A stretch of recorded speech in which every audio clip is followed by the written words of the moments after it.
Hello everyone, CGPSC ABCD में आप सभी का फिर से स्वागत है। इस वीडियो के अंदर हम मैथ्स का एक बहुत ज़्यादा इंपॉर्टेंट टॉपिक को शुरू करने वाले हैं, जो कि किसी भी एग्ज़ाम के लिए इम्पॉर्टेंट है। ठीक है, वो जो चैप्टर है उसका नाम है क्वाड्रिलेटरल। ठीक है, अर्थात चतुर्भुज। इसका आज की इस वीडियो में हम केवल चतुर्भुज जितने तरह के होते हैं जो कि एग्ज़ाम के पॉइंट ऑफ व्यू से इम्पॉर्टेंट होते हैं, चतुर्भुज क्या होता है और उन जितने तरह के चतुर्भुज होते हैं उनकी क्या क्या प्रॉपर्टीज़ होती है, हम उन सारे चीज़ों का इसमें स्टडी करेंगे। और नेक्स्ट वीडियो के अंदर हम उनसे संबंधित जो क्वेश्चंस होते हैं, जितने टाइप के क्वेश्चंस होते हैं, हम उसको बनाने की कोशिश करेंगे। ठीक है, तो चलिए लेट ना करते हुए अपने वीडियो की शुरुआत करते हैं और चलिए पहले शुरू करते हैं। ठीक है, यहाँ पे एक चीज़ काम कर लेते हैं। पहले चतुर्भुज होता क्या, मैं यहीं पे आपको थोड़ा सा मोटा मोटी बता दूँ। चतुर्भुज जो है, जिसको हम क्वाड्रिलेटरल कहते हैं, चतुर्भुज में अगर देखेंगे तो दो शब्दों से मिलकर बना है, चतुर और भुज। मतलब ऐसी फिगर जिसमें चार भुजा होते हैं। चतुर का मतलब चार और भुजा मतलब तो जान ही जाते हैं भुजा। क्वाड्रिलेटरल में क्वाड का मतलब होता है फोर और लेटरल मतलब साइड्स, मतलब ऐसा फिगर जिसमें चार साइड होते हैं। जैसे ये एक मैं ऐसे ड्रॉ कर रहा हूँ फिगर, तो देखेंगे तो इसमें चार साइड है। ये पहला साइड हो गया, ये दूसरा हो गया, ये तीसरा हो गया और ये चौथा, चार साइड हो गया। चारों साइड में जहाँ दो रेखाएं या दो भुजाएं आपस में मिलते हैं उसको हम शीर्ष कहते हैं। तो यहाँ पे देखिए ये चार के चार शीर्ष हो गया। अगर मैं लेबलिंग करूँगा तो ये बी, ये सी और ये डी, ये चार शीर्ष बिंदु हो गए। ठीक है, चारों शीर्ष में दो भुजाओं को मिलाने से एक कोण बनता है, तो यहाँ पे चार कोण भी देखने को मिलेगा। ठीक है, तो चतुर्भुज क्या होता है, जिसमें चार भुजाएं होती हैं और चार शीर्ष होते हैं। अगर इनके दो आमने सामने के भुजा शीर्ष को अगर मिलाया जाए तो दो विकर्ण बनते हैं, जिसको हम डायगोनल कहते हैं। तो यहाँ पे ए सी और ये बी डी दो विकर्ण हो गए। ठीक है, क्लियर है। चार भुजाएं A B, B C, C D, D A, चार कोण हो गया, angle A, angle B, angle C और एंगल डी, और दो डायगोनल या फिर विकर्ण हो गया ए सी और बी डी। ठीक है, तो ये मोटा मोटी हमारे चतुर्भुज क्या होता है हम समझ लिए। अब हम आगे समझेंगे चतुर्भुज के प्रकार क्या क्या होते हैं। जैसे अगर चतुर्भुज का प्रकार देखा जाए तो आपने समांतर चतुर्भुज आपने सुना होगा। समांतर चतुर्भुज को कहते हैं पैरेललोग्राम। ठीक है, पैरेललोग्राम। समांतर चतुर्भुज के बाद जैसे आयत, वर्ग, ये सब जो होते हैं वो समांतर चतुर्भुज के अंदर होता है। आयत हो गया, वर्ग हो गया, इसके बाद सम चतुर्भुज हो गया, ये सब के सब समांतर चतुर्भुज या पैरेललोग्राम के अंतर्गत आते हैं। तो हम सारे चीज़ों का देखेंगे। समलंब चतुर्भुज हो गया, जिसको हम ट्रेपेजियम कहते हैं, ये सारे चीज़ों का हम गुण के बारे में जानेंगे। क्योंकि पिछले बार अगर देखे थे तो जो छात्रावास अधीक्षक था वहाँ पर डायरेक्ट प्रॉपर्टी वर्ग से पूछ दिया गया था। तो सारे एग्जाम के लिए इंपॉर्टेंट होता है। ठीक है ना, तो चलिए शुरू करते हैं। तो सबसे पहले हम पैरेललोग्राम को ही समझ रहे हैं। पैरेललोग्राम को समझने का मेन मकसद ये है क्योंकि आगे जब हम आयत, वर्ग, समचतुर्भुज को हम देखेंगे तो वो सब के सब समांतर चतुर्भुज ही होते हैं। तो समांतर चतुर्भुज ही पहले समझ लेना इंपॉर्टेंट होता है कि समांतर चतुर्भुज कहते। ठीक है, तो सबसे पहला जो आप चतुर्भुज का टाइप लिखेंगे, हेडिंग डालेंगे, वो है क्या, समांतर चतुर्भुज, जिसको पैरेललोग्राम कहा जाता है। यहाँ पे स्पेलिंग को भी देख लीजिएगा, एग्जाम में इंग्लिश में एक बार ये भी पूछ दिया था कि पैरेललोग्राम का स्पेलिंग क्या होगा, क्योंकि यहाँ पे डबल एल की जगह सिंगल एल और यहाँ पे डबल एल कर देते हैं। तो इसको क्लियर कर लीजिएगा एक बार। ठीक है, चलिए शुरू करते हैं। तो पैरेललोग्राम का सबसे पहला प्रॉपर्टी क्या होगा कि इनके आमने सामने की जो भुजा होती है, यहाँ पे अगर देखेंगे तो A B, B C, C D और डी, ये चार भुजाएं हैं। तो पहला प्रॉपर्टी क्या कि इनके आमने सामने की जो भुजाएं होती हैं पैरेलल अर्थात समांतर और बराबर होते हैं। मतलब कहने का क्या कि ए बी और ये सी डी दोनों आपस में समांतर, ये और ये समांतर रेखा है। ठीक है, मतलब ए बी जो है सी डी के समांतर है और साथ ही साथ ए बी जो है सी डी के बराबर हो गया। दूसरा इधर से देखेंगे तो बी सी और ये ए डी दोनों समांतर और बराबर होंगे। ठीक है, मैं यहाँ पे लिखता हूँ बी सी समांतर हो गया ए डी और साथ ही साथ बी सी जो है ए डी के बराबर होता है। तो ये पहला प्रॉपर्टी क्या देखे कि समांतर चतुर्भुज का आमने सामने की भुजाएं समानांतर और बराबर होते हैं। ठीक है, दूसरा प्रॉपर्टी क्या आपको ध्यान रखना है कि इनके जो संलग्न कोण होते हैं, संलग्न कोण मतलब ये एंगल ये वाला और एंगल ए वाला, ये दोनों आपस में संलग्न या इंग्लिश में एडजेसेंट एंगल कहते हैं। यहाँ पे देखेंगे तो एंगल डी और एंगल ए, ये भी क्या होगा, संलग्न, मतलब अगल बगल के जो दो कोण होते हैं उसको हम संलग्न कोण या फिर एडजेसेंट एंगल कहते हैं। तो समांतर चतुर्भुज का जो संलग्न कोण होते हैं उनका योग 180 डिग्री होता है। मतलब क्या, ये एंगल ए और एंगल डी, इन दोनों कोणों का जो योग होगा हमेशा कितना होगा, 180 डिग्री होगा। इसी तरह देखेंगे तो एंगल ए और एंगल बी का भी योग कितना होगा, 180 डिग्री होगा। ठीक है, अब केवल यही नहीं और भी पेयर बनेंगे, जैसे इसके लिए ये और ये इधर से देखेंगे तो ये और ये, मतलब यहाँ पे मैं लिखता हूँ एंगल बी और एंगल सी, एंगल बी और एंगल सी का जो सम होगा वो भी 180 डिग्री होगा। फिर यहाँ पे देखें एंगल सी और एंगल डी का भी सम या फिर योग 180 डिग्री होगा। तो यहाँ पे दो प्रॉपर्टी हमने देखा। ठीक है, वीडियो को पॉज करके समझें और रिवर्स करके भी समझने और नोट डाउन जरूर करें, क्योंकि प्रॉपर्टी से डायरेक्ट क्वेश्चन पूछे जाते हैं। ठीक है, अब तीसरी प्रॉपर्टी जो हमको समांतर चतुर्भुज का समझना है वो ये समझना है कि विपरीत कोण बराबर होते हैं। जो अपोजिट एंगल्स होते हैं पैरेललोग्राम के वो इक्वल होते हैं। मतलब ये angle A is equal to angle C. ठीक है, इनके सामने का। ठीक है, मतलब क्या, एंगल ए बराबर एंगल सी। आप लिखेंगे अपने वर्ड्स में कि विपरीत कोण जो होते हैं या फिर जो अपोजिट एंगल्स होते हैं वो इक्वल होते हैं। इसी तरह यहाँ पे एंगल डी जो है ये एंगल बी के बराबर होता है। तो मतलब एंगल बी बराबर एंगल डी। तो हमने चार प्रॉपर्टी अभी हमने पैरेललोग्राम के देखा। अब बात आएगा कि अगर इसका परिमाप की बात करें, ठीक है, परिमाप मतलब पेरीमीटर। अगर समांतर चतुर्भुज का पेरीमीटर देखेंगे तो जो आयत का परिमाप होता है 2 × L + B उसी के समान होता है। जैसे ये वाला भुजा मान लो A है तो इसके सामने वाला भी ये A ही होगा। अगर ये B है तो इधर से ये भी B होगा। अब इन चारों को जोड़ेंगे तो परिमाप मिलेगा, मतलब 2 × A + B, ये जो हो गया क्या होगा, उसका परिमाप हो जाता है। ठीक है, और पांचवा प्रॉपर्टी आपको याद रखना, ये वाला प्रॉपर्टी तो नहीं है, परंतु ये वाला जो पांचवा बताने जा रहा हूँ याद रखिएगा कि ये जो हमारा समांतर चतुर्भुज में दो विकर्ण होते हैं। देखिए AC और ये BD, दो विकर्ण हो गए AC और BD।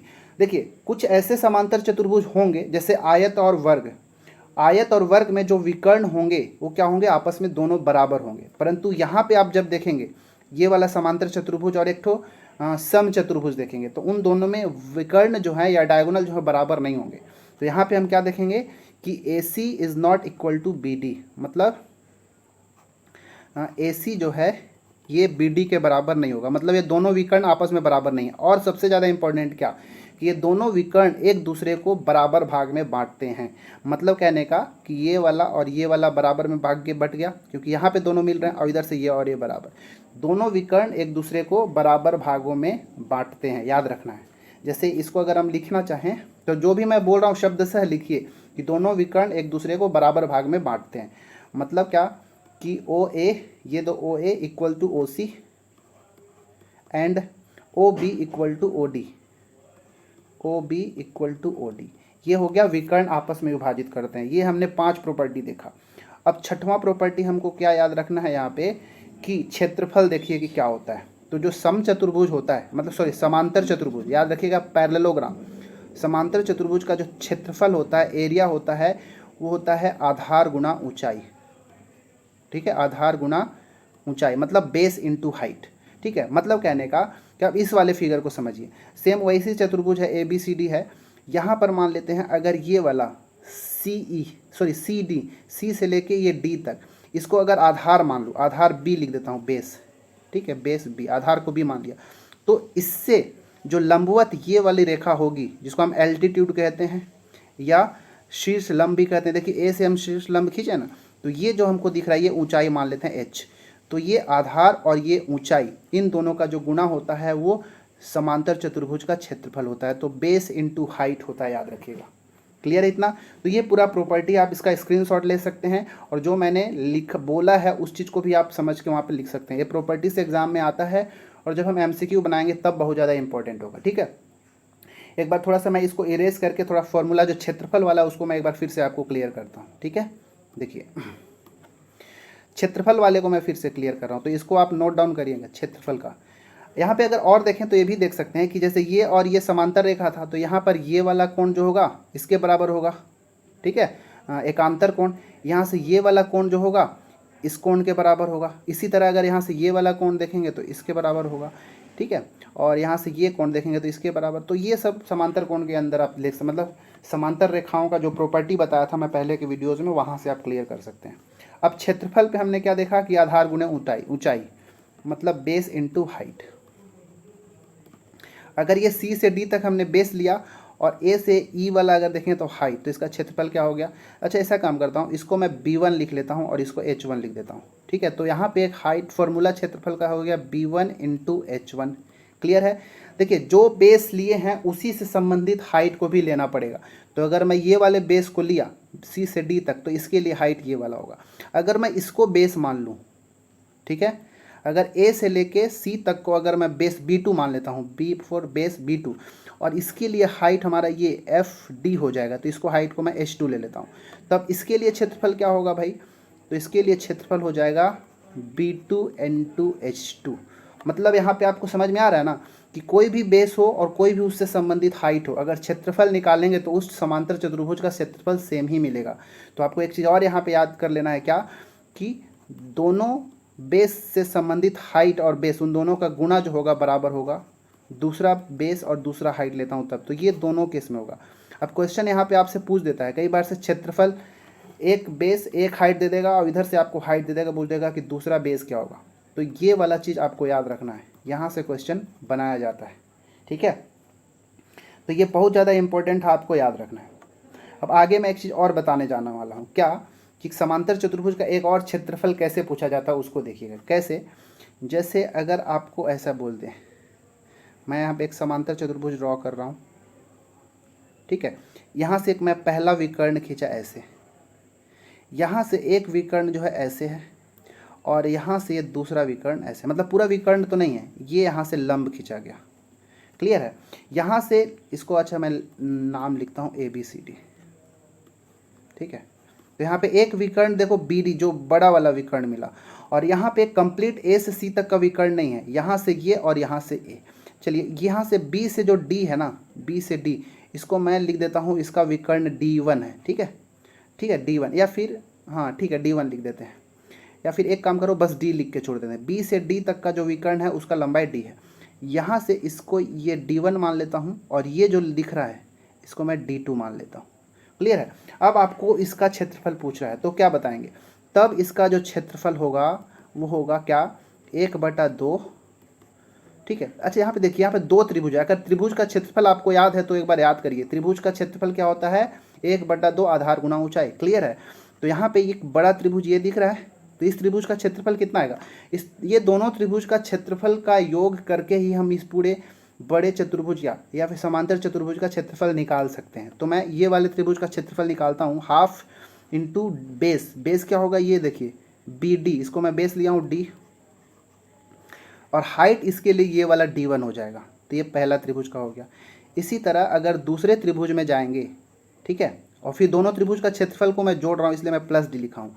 यहाँ पे फिर से जाएंगे तो आधार आपके लिए D ही होगा, और इसके लिए ऊंचाई क्या हो जाएगा, D2 हो जाएगा।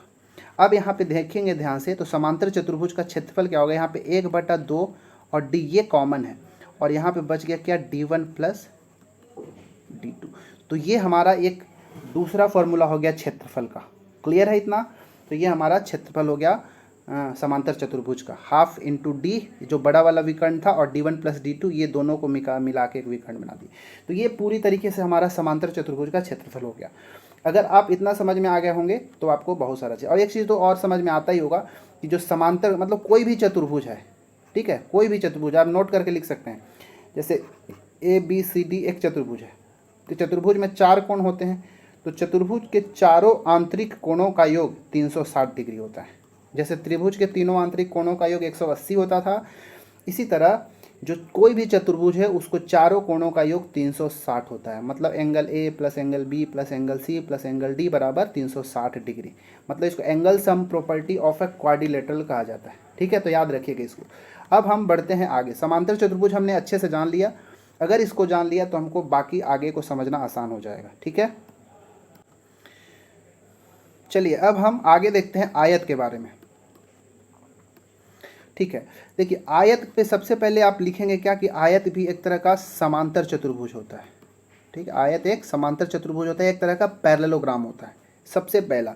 क्यों? क्योंकि ये समांतर चतुर्भुज का सारे प्रॉपर्टी को फॉलो करता है। कैसे? समांतर चतुर्भुज में हमने बताया था कि आमने सामने की भुजा बराबर होता है, तो बिल्कुल आयत का पहला प्रॉपर्टी भी वही होता है कि आयत के आमने सामने की भुजा बराबर होती है। मतलब ये AD जो दिख रहे हैं और ये BC देख रहे हैं, ये दोनों के दोनों क्या है, आपस में बराबर है। और समानांतर भी हैं। तो एक समांतर चतुर्भुज यहाँ भी जाएंगे तो ये ए बी जो है ये किसके बराबर है, सी डी के बराबर है, और साथ ही साथ ए बी और सी डी दोनों समानांतर भी हैं। मतलब ये पूरी तरीके से हमारा क्या हो गया, समांतर चतुर्भुज हो गया। क्लियर है। दूसरा, तो पहला तो समांतर चतुर्भुज वाला ही हो गया। दूसरा आप क्या लिखेंगे कि इसके चारों कोण जो होते हैं 90-90 डिग्री के होते हैं। देखिए ये वाला भी, ये हो गया, जैसे ये हो गया और ये हो गया, ये चारों कोण जो होते हैं 90 डिग्री के होते हैं। क्लियर है। इसके चारों कोण एंगल ए बराबर एंगल बी बराबर एंगल सी बराबर एंगल डी, ये चारों के चारों क्या होते हैं, 90 डिग्री के होते हैं। ठीक है। पहला तो हम समझ लिए कि सामने आमने सामने की जो भुजा आपस में समांतर और बराबर होते हैं वो पहला में आप लिख सकते हैं। दूसरा, चारों कोण बराबर के होते हैं। यहाँ पे दोनों विकर्ण जो होते हैं ए सी और बी डी, दोनों के दोनों क्या होते हैं, बराबर होते हैं।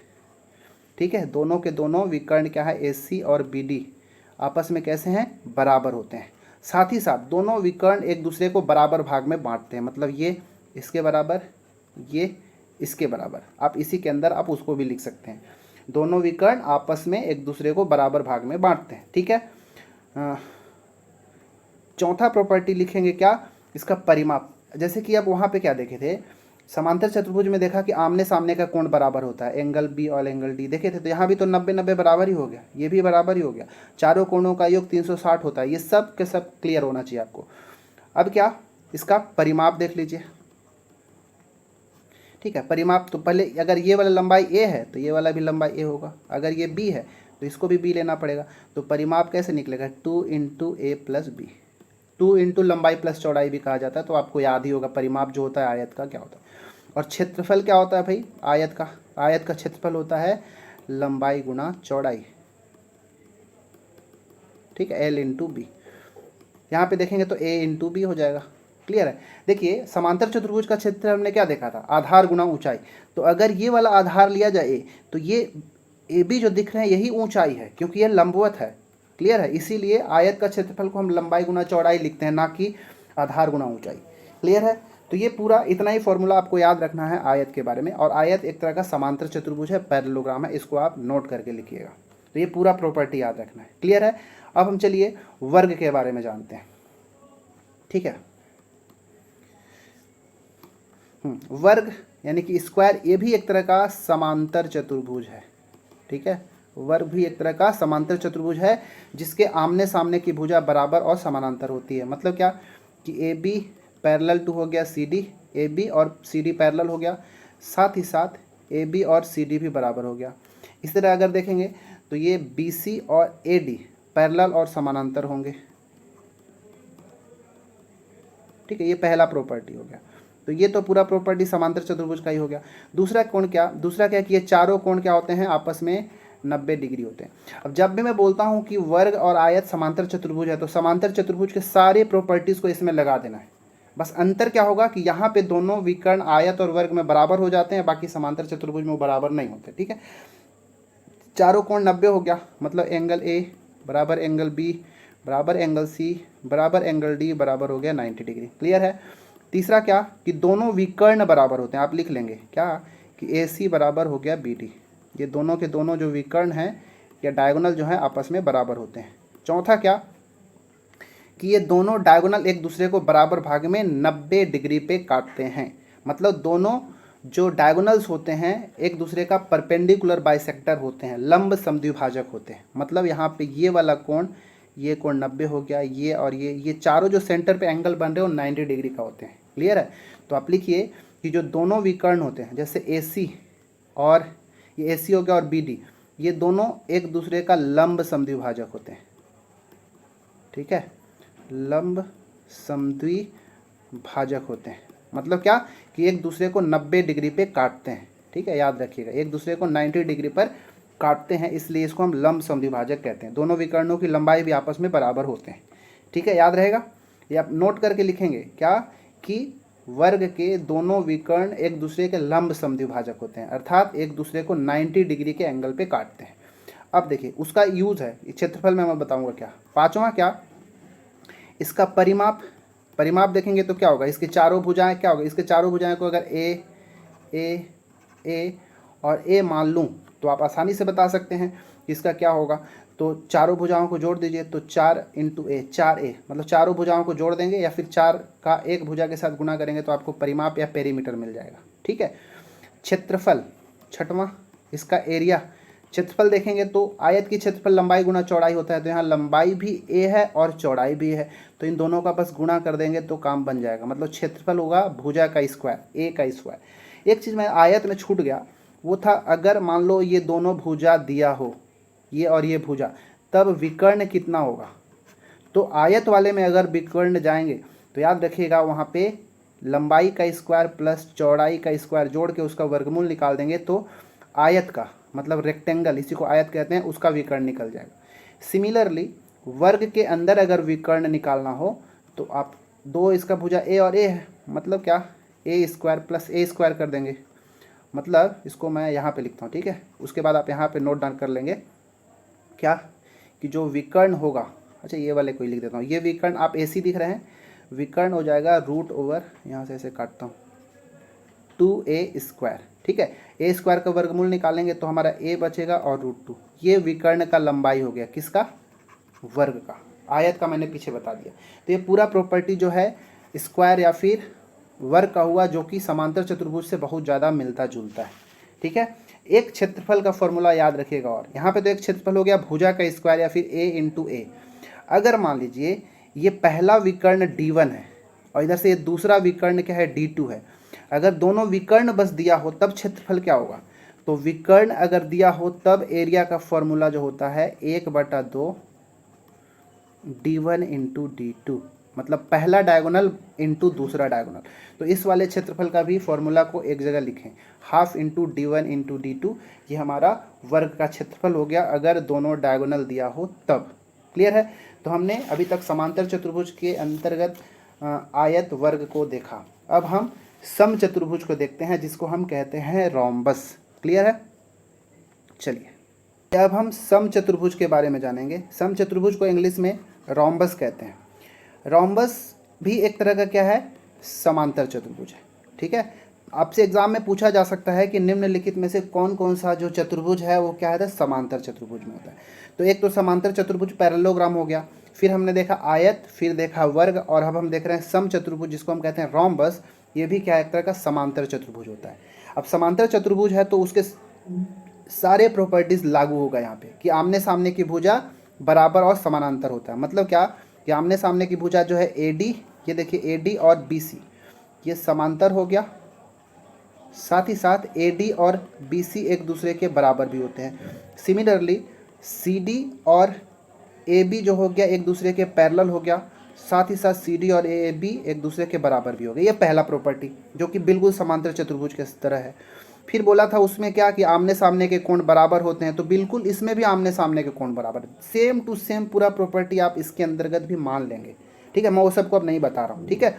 यहाँ पे भी समांतर चतुर्भुज का विकर्ण क्या होता है, मैंने बताया था कि अलग अलग होता है। तो यहाँ पे हमारे पास विकर्ण है AC और साथ ही साथ ये BD। ये दोनों के दोनों विकर्ण जो है आपस में बराबर नहीं होते, लेकिन आयत और वर्ग के विकर्ण आपस में बराबर होते हैं। याद लिख करिएगा, नोट करके कहीं पे लिखेंगे कि समांतर चतुर्भुज और सम चतुर्भुज के जो विकर्ण होते हैं बराबर नहीं होते, परंतु जो आयत और वर्ग जो कि समांतर चतुर्भुज हैं उनके विकर्ण आपस में बराबर होते हैं। इसको नोट करके लिखेंगे। ठीक है। फिर यहाँ पे तीसरा प्रॉपर्टी आपको लिखना है क्या, कि इनके जो विकर्ण होते हैं एक दूसरे को 90 अंश पे काटते हैं, एक दूसरे का परपेंडिकुलर बाइसेक्टर होता है। मतलब BD और AC दोनों एक दूसरे के लंबवत हैं और दोनों एक दूसरे को 90 डिग्री पर काटते हैं। लिखिएगा। ठीक है। एक दूसरे का लंब समद्विभाजक है, परपेंडिकुलर बाइसेक्टर है। ठीक है। हिंदी में लिखिएगा लंब समद्विभाजक, और इंग्लिश में बोलते हैं परपेंडिकुलर बाइसेक्टर। मतलब यहाँ से ये और ये दोनों भुजा बराबर हो गया, यहाँ से ये और ये भुजा बराबर हो गया, और यहाँ पे E पर काट रहे हैं। क्लियर है। इतना सारा चीज़ जो है ये रोम्बस का हो गया। देखिए रोम्बस भी क्या है, एक तरह का आयत ही है, सॉरी वर्ग ही है। वर्ग क्या होता है, वर्ग में हमने देखा था कि चारों कोण बराबर है, परंतु सम चतुर्भुज या रोम्बस आयत वर्ग का एक ऐसा केस है जिसके अंतर्गत ये चारों कोण तो 90 नहीं होते, बाकी सब के सब प्रॉपर्टी वहाँ पे लागू हो जाता है लगभग। विकर्ण अलग अलग होते हैं और कोण, ये चारों कोण अलग अलग के होते हैं, बाकी पूरी प्रॉपर्टी जो है किसका, वर्ग का ही होता है। उसी तरह अगर देखेंगे तो आयत भी जो है, आयत होता है और एक वर्ग होता है। वर्ग भी एक तरह का आयत ही होता है, परंतु वर्ग के चारों भुजाएं अलग अलग होती हैं, परंतु आयत के चारों भुजाएं बराबर होती हैं, परंतु आयत के आमने सामने की भुजाएं बराबर होती हैं बस। ठीक है, तो अभी हमने देखा, लास्ट में एक बार मैं ये वाला चीज़ बता दूंगा मैं क्या बताया, फिर भी अगर देखना है तो देख लीजिए, मैं यहाँ पे लिखता हूँ। क्या हमने देखा कि आयत और वर्ग, इसके बाद समचतुर्भुज, रोम्बस, ये जो है, ये तीनों के तीनों ऐसे, पहले ये बात समझिए कि आयत और वर्ग ऐसे समांतर चतुर्भुज हैं जिनके विकर्ण क्या होते हैं, बराबर बराबर होते हैं। ठीक है, फिर हमने देखा समांतर चतुर्भुज मतलब पैरेललोग्राम और रोम्बस ऐसे समांतर चतुर्भुज हैं जिसके विकर्ण अलग अलग होते हैं। क्लियर है। इसके बाद हमने देखा वर्ग में भी हमने देखा था क्या, कि जो उनके विकर्ण होते हैं एक दूसरे को 90 अंश पे काटते हैं। इसी तरह हमने सम चतुर्भुज का भी देखा कि ये दोनों विकर्ण जो है एक दूसरे को 90 डिग्री एंगल पे काटते हैं, तो मैंने यहाँ पे लिखाया। क्लियर है। तो आप, उम्मीद है आपको बहुत अच्छे से समझ में आ रहा होगा और ये सब को आपको नोट डाउन करते चलना है। चौथा है हमारा परिमाप। ठीक है, परिमाप मतलब पेरीमीटर। यहाँ पे भी चारों भुजाएं बराबर है, देखिए इसको मैं ए लिख देता हूँ चारों को। तो चारों भुजाएं अगर बराबर है तो इसका परिमाप चारों भुजाओं में, मतलब एक भुजा में 4 का गुणा करेंगे तो उसका परिमाप मिल जाएगा। क्षेत्रफल, ठीक है, क्योंकि यहाँ पे देखिएगा, यहाँ पे अगर मान लो दोनों डायगोनल अगर आपको दिया है D1 और D2, ये D1 और ये D2 दोनों दिया है, तो इसका क्षेत्रफल आप लगा सकते हैं half into D1 into D2। जब भी ये दोनों परपेंडिकुलर, अगर दोनों के दोनों डायगोनल एक दूसरे के लंबवत है, परपेंडिकुलर है, 90 अंश पे कोण बना रहा है, तो आप ये फॉर्मूला लगा सकते हैं half into D1 into D2। एक चीज़ को नोट डाउन करके रखें। ठीक है, अब क्या, एक क्षेत्रफल का फॉर्मूला ये भी हो सकता है कि अगर ये मान लो AD हमारा आधार हो जाए, क्या हो जाए, AD अगर आधार और इससे लगा हुआ अगर ऊंचाई हमारा ये h हो जाए, ठीक है, तो यहाँ पे ये भी फॉर्मूला लगा सकते हैं, बेस इंटू हाइट। तो बेस मतलब आधार हमारा a हो गया और ऊंचाई h हो गया, तो a इंटू एच, ये फॉर्मूला भी आप लगा सकते हो। अगर ये वाला आधार होता, ठीक है, अगर मैं AB को आधार मानता तो इससे संबंधित ऊंचाई हमारा ये वाला हो जाता, मान लो h डैश, तो हम यहाँ पे a इंटू एच डैश, क्योंकि यहाँ पे चारों भुजाएं बराबर है तो इसलिए इनके लिए जो संबंधित ऊंचाई होगा वो भी बराबर ही होगा, हमेशा याद रखिएगा। तो यहाँ पे आप क्योंकि दो फॉर्मूला हमने क्षेत्रफल का निकाला, एक क्या, half into D1 into D2 और दूसरा हमने निकाला आधार गुणा ऊंचाई। ये दोनों के दोनों फॉर्मूला को आप बराबर कर दिए, तो यहाँ पे हमारे पास एक रिलेशन निकल गया, क्या, कि अगर दो विकर्ण दिया हो और एक भुजा दिया है तो हम ऊंचाई निकाल सकते हैं। अगर आधार और मतलब एक भुजा और ऊंचाई दिया है और एक विकर्ण दिया है तो हम दूसरा विकर्ण निकाल सकते हैं। इस फॉर्मूले को हम यूज़ करके हम ये 4 डाटा में से कोई भी 3 दिया हम चौथा निकाल सकते हैं। क्लियर है इतना, तो आप इस सबको नोट डाउन करके रखेंगे। तो ये था हमारा रोम्बस। अब हम लास्ट चतुर्भुज की ओर बढ़ेंगे जिसको हम बोलेंगे समलंब चतुर्भुज या फिर ट्रेपेजियम कहेंगे। ठीक है, चलिए अगला जो है हमारा समलंब चतुर्भुज, इसी को हम कहते हैं ट्रेपेजियम। ठीक है, देखिए ट्रेपेजियम एक ऐसा चतुर्भुज है जिसमें केवल एक आमने सामने की भुजा समानांतर होगी, बराबर नहीं, क्या बोल रहा हूँ, समानांतर। क्लियर है इतना, तो ये ठीक है।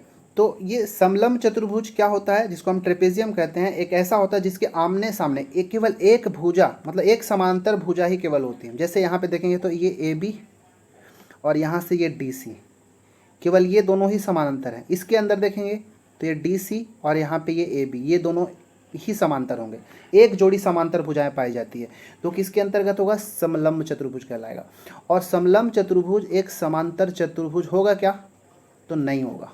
इसको नोट करके लिखिएगा कि समलंब चतुर्भुज, जिसको हम ट्रेपेजियम कहते हैं, कई बार से आप रोम्बस और ट्रेपेजियम में कंफ्यूज मत होना। ठीक है, समलंब को हम बोलते हैं ट्रेपेजियम और ये इसमें केवल एक जोड़ी समांतर भुजाएं होती है, इसलिए ये समांतर चतुर्भुज नहीं होगा। क्लियर है, चलिए तो अब देखिए जो समलंब चतुर्भुज है 3 तरह का होता है। एक होता है हमारा आइसोसेलेस ट्रेपेजियम।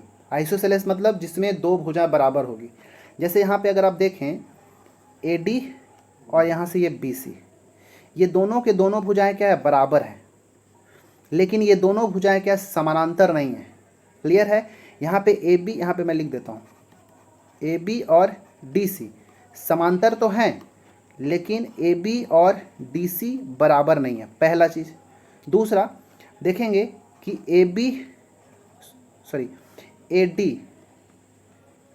AD इधर से ये देख रहे हैं ना, AD और ये BC ये दोनों बराबर तो हैं, लेकिन ये दोनों समांतर नहीं है।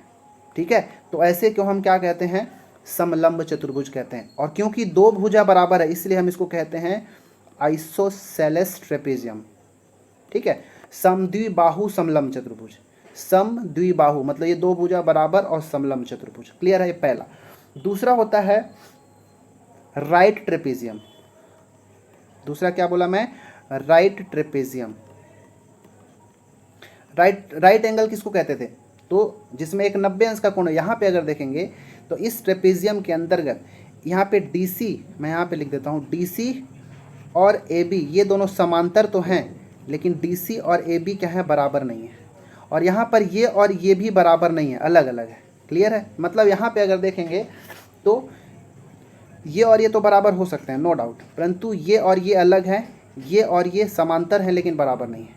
लेकिन राइट ट्रेपेजियम क्यों कर रहे हैं, क्योंकि यहाँ पे जो दो कोण आपको दिख रहा है, एंगल A और एंगल D, ये दोनों के दोनों कैसे कोण है, 90 डिग्री के हैं, इसीलिए हम इसको बोलते हैं क्या, राइट ट्रेपेजियम। क्लियर है। और एक तीसरा याद रखिएगा, स्केलेन ट्रेपेजियम।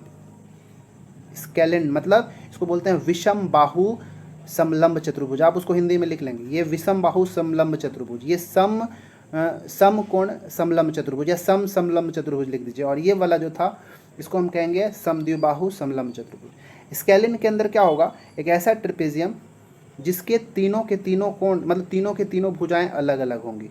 कैसे, तो इसको मैं ऐसे बना रहा हूँ, ये और ये समांतर तो हैं। देखिए जैसे इसको मैं लिखा A B C और D, इसमें AB और ये DC समानांतर हैं।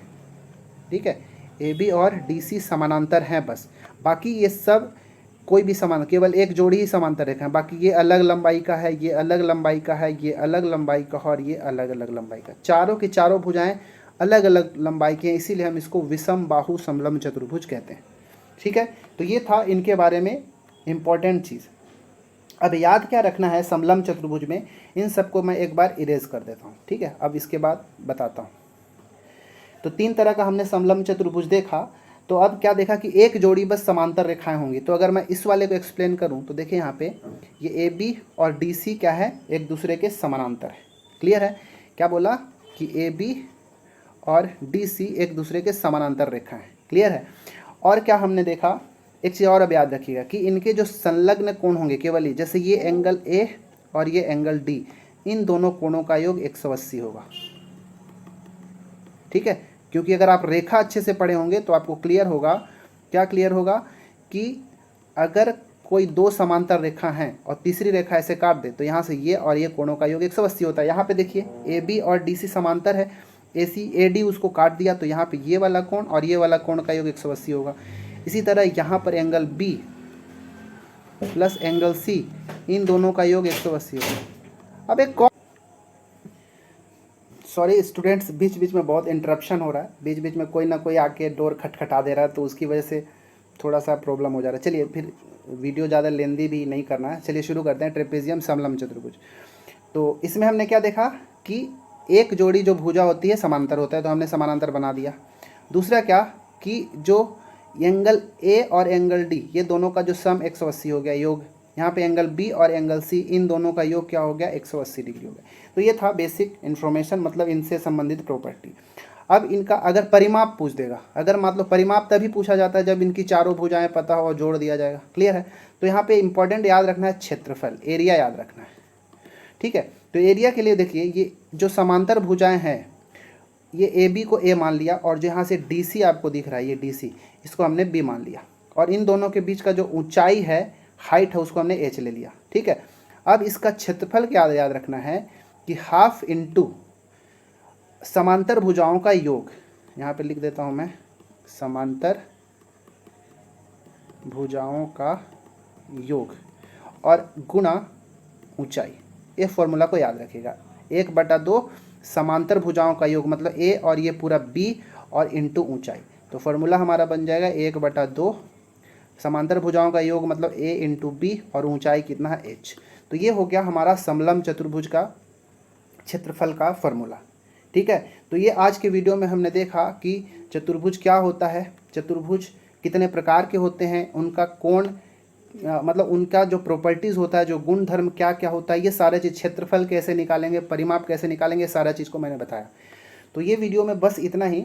नेक्स्ट जो वीडियो मैं इस चतुर्भुज से लेके आऊँगा वो MCQ लाऊंगा और उनसे संबंधित इंपॉर्टेंट क्वेश्चंस लाऊंगा, और हो सकता है अलग अलग टाइप का क्वेश्चन लाऊं, ताकि आपको बनाते समय ये समझ में आ जाए कि कैसे क्वेश्चन को, किस टाइप के क्वेश्चन को हमको कैसे हैंडल करना है। ठीक है, तो बस इस वीडियो में इतना ही। अगले वीडियो में मिलते हैं, तब तक के लिए धन्यवाद।